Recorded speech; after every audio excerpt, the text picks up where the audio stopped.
প্রবাসীদের ইস্যুকে সর্বোচ্চ গুরুত্ব আরোপ করবে বাংলাদেশের অন্তর্বর্তী সরকার, এমন মন্তব্য করেছেন প্রধান উপদেষ্টার বিশেষ সহকারী মনির হায়দার।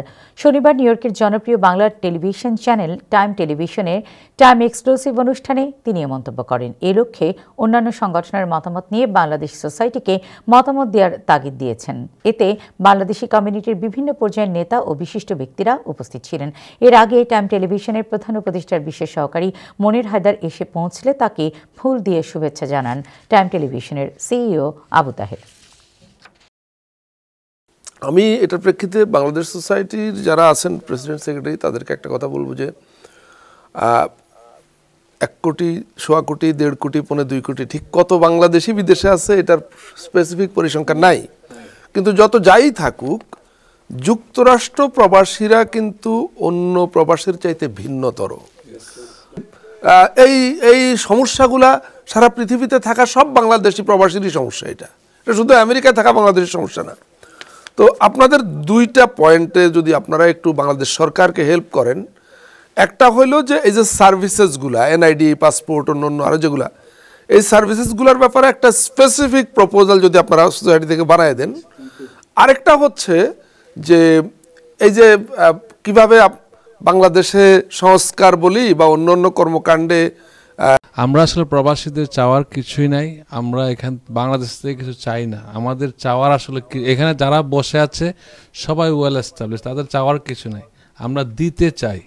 এখন সরকার কিভাবে নেবে এটা সরকারের বিষয়। আমরা যেন দিতে চাচ্ছি এইটাই, এই মেসেজটা আমরা মনির হায়দার ভাইয়ের মাধ্যমে পৌঁছাচ্ছে। We want to give something. Monir Haider ভাইকে অভিনন্দন জানাচ্ছি যে তিনি একজন প্রবাসী হিসেবে তিনি এই প্রবাসীদের জ্বালা, প্রবাসীদের যে মন মানসিকতা সেটা জানেন, বুঝেন। তিনি যে একজন প্রবাসী এবং আশা করি যে আরেকটা জিনিস বলি, যুগ যুগ ধরে কিন্তু প্রবাসীর এই সমস্যাগুলি বহাল তবিয়তে রয়েছে।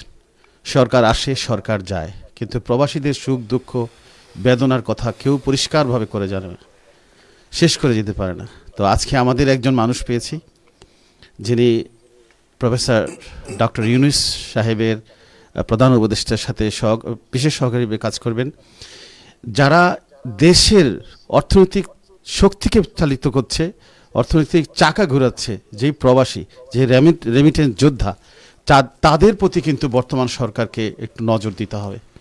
তারা অনেক কিছু বিনিয়োগ করতে চায়, বাংলাদেশের সাথে একটা যোগসূত্র তৈরি করতে চায়, একটা ব্রিজ তৈরি করতে চায়। এই লক্ষ্যে মনির ভাইও ভূমিকা রাখবেন এবং বর্তমান সরকারও ভূমিকা রাখবেন। প্রত্যাশা তাকে খুবই বেশি, বাট মনির হায়দার ভাইয়ের কাছে আমরা তেমন একটা প্রত্যাশা করবো না, বাট প্রত্যাশা থেকে যদি বেশি কাজ করেন আমরা এক্সপেক্ট করবো। Thank you so much. Thank you so much. Thank you.